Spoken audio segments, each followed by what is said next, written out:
In the 2007 animated film Ratatouille, the particular details of Gusteau's death are only barely mentioned in passing, and for the sake of plot as well as intentionally vague circumstances ought to technically be unknown to viewers, and as a result of the exact details have not necessarily been known, specifics have been speculated about through various discussions in the years or decades since the film's release. But the speculative scenario is this: what were the details of Gusteau's death? When Brad Bird conceived of the premise for Ratatouille, he didn't necessarily believe in the details of Gusteau to be important to the film, as the focus of the feature was on Remy and Linguini. But the understanding was by Brad Bird and Pixar that there needed to be a scope about the premise for viewers with other characters to help audiences understand the wider world of Paris as depicted in Ratatouille. With the details of Gusteau's death only technically referenced in passing, discussions naturally held theories as to what happened to Gusteau near the end of his life. From dialogue by Remy,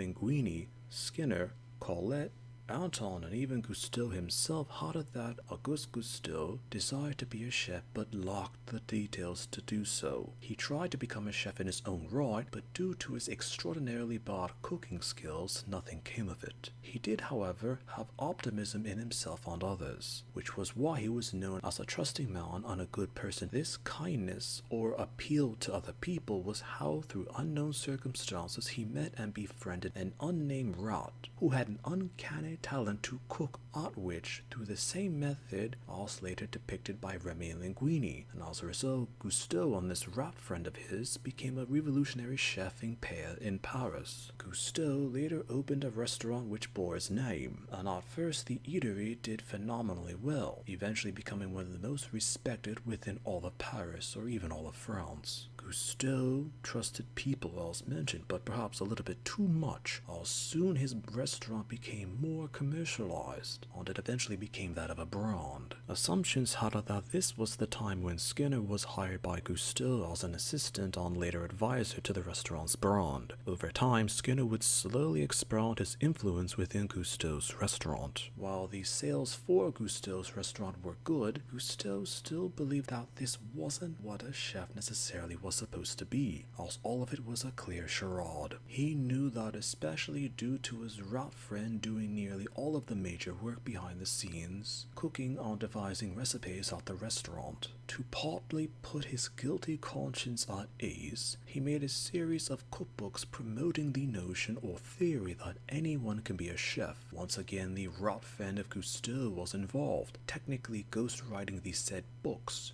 at which Gusteau had to take the credit for. Doubts about Gusteau's legitimacy began to mount as the quality of the restaurant began to decline, as the Gusteau brand became something of a question. It was around this time where Anton Ego reviewed the restaurant on the incident that became the most infamous in all of modern culinary history. Dialogue between Remy and Gusteau's ghost had it that technically one bad review, even by the most acclaimed food critic in all of France, wasn't the worst thing to have occurred to Gusteau at that time, as in all actuality Gusteau's restaurant as well as the brand that he created was still strong and had plenty of respect, as when the review was published throughout French culinary circles it remained controversial, but it still remained a constant thought of his, which contributed to his own doubt as a chef. Gusteau later received the shock of his life when his rat friend died, and as a result, Gusteau went into a severe depression. Gusteau tried to believe that anyone could still cook, just like what he had told the world, but for a short time he tried to keep the restaurant open by his own skills as a head cook from the guidance by his former rat friend. But the harsh reality was that not everyone had the skill to be a chef. His restaurant functioned for a time with other head chefs, but none of which were at the same tier of excellence that the rat friend of his once was. The restaurant's quality sharply declined and eventually became a side operation to the Gusteau brand that had become more profitable, though referenced to in the film, a deleted scene between Gusteau and Skinner had the both of them discussing the brand and the poor quality of said Gusteau products, as the particular products were the only reason why the restaurant was still open due to dwindling patrons. Around this time, Linguini was a child, being born through an encounter that Gusteau had with an anonymous female admirer of his. Linguini's mother respected Gusteau and kept the fact that she had a child with the famous chef a secret for many years. Gusteau himself was still heavily depressed, stressed, and in poor health due to the astonishing meals that his rat friend had made for him throughout their time together. All of this combined to Gusteau eventually dying on the brand being run by others. When Gusteau died, it was a culinary tragedy for all of France, and for an extended period of time after his death, there were fierce debates within various French culinary institutions about the legacy of Auguste Gusteau, as there were claims that he was the greatest chef in all of modern French history, or claims that he was a brilliant chef who let corrupted business partners destroy the restaurant and brand that he had created. To learn about and to enjoy French food, Colette later mentioned to Linguini that once he started working at the restaurant, the legacy of Gusteau was divisive, and it often depended on the chef themselves, which either thought fondly of him or reviled him for his contributions or detractions to modern French cuisine. She also mentioned that Skinner might have had plans to take control of the business from Gusteau. Gusteau himself considered sacking Skinner, but due to depression and poor health, was unable to do so before he died. The situation became so dire that Gusteau's restaurant was nearly at collapse when Linguini was later hired to become a chef, and through circumstances was later able to temporarily save the brand, but eventually decided with Remy and Colette to let the Gusteau legacy collapse, and to open a small restaurant of their own for their own said legacy and peace of mind. Auguste Gusteau